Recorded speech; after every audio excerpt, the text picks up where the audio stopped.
Section 5.5 is the fundamental theorem of calculus. Now we're going to be working with definite integrals, where you see that we've got an integral from some number to another number. Okay?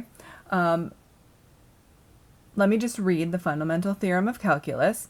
If f is a continuous function on the closed interval of a to b, and capital F is any antiderivative of f, then the integral from a to b of f of x dx equals capital F of b minus capital F of a. So what you're going to be doing is taking the integral like normal, but instead of putting a plus c, we're going to be able to evaluate what we got. And notice you always plug in this top number minus, then you plug in the bottom number. Okay? And really what you're doing is you're finding the area under the curve. And I'll show that to you in our first example. So evaluate the integrals. In our first one we have 0 to 10 of 4 dx. Okay, well, first step, take the integral like you know how to do. So the integral of 4 is 4x.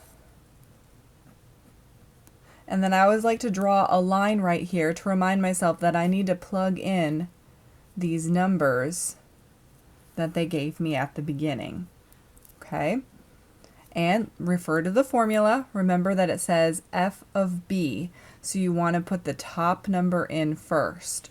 Okay, so I'm going to plug the 10 in first. So I've got 4 times 10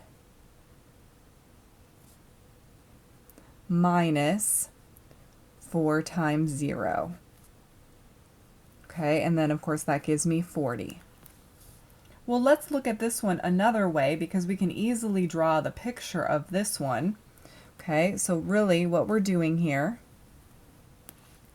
is we're going from 0 to 10, and my function is just y equals 4.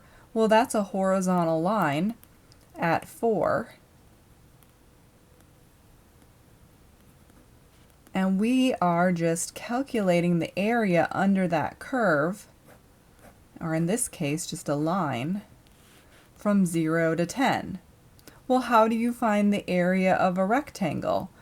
You multiply the length times the width. Okay, we've got 10 times 4, which gives me 40. Okay, so this one, we could have drawn the picture, and since it was just a rectangle, we know how to find the area of a rectangle. We could just multiply it and get our answer. But in other problems, it's not so easy to just know the formula of the area, so the fundamental theorem of calculus makes it a lot easier to find our answer. So let's just try another one. We've got the integral from 0 to 6 of x squared dx. Okay, first step, take the integral. So we've got, we'll add 1 to the power, so x cubed over 3. And we're doing this from 0 to 6.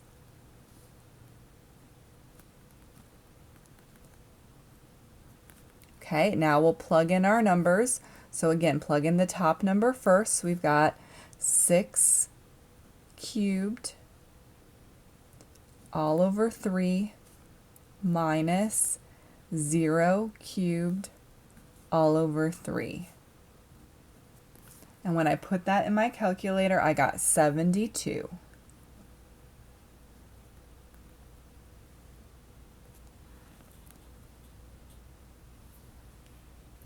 Part C.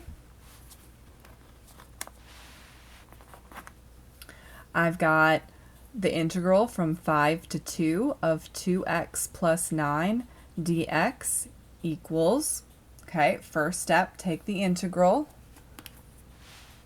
So we've got 2x squared, because I added 1 to my power, right?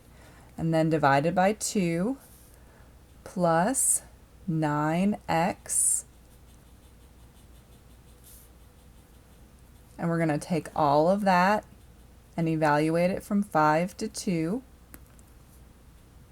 Well, I'm going to go ahead and cancel these 2's before I start plugging everything in because I like to make it a little nicer to write out.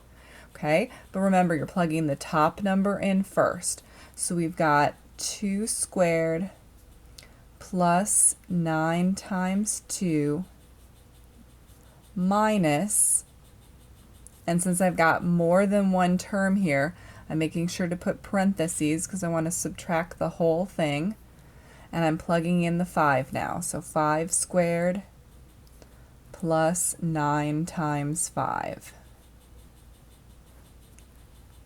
Okay, and then just evaluate that, and you should get negative 48.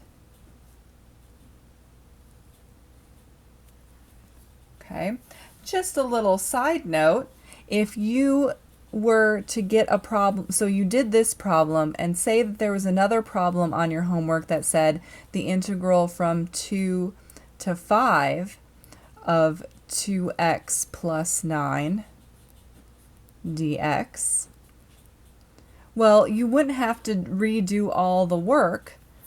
If they switch these numbers around, the answer just changes to the opposite sign.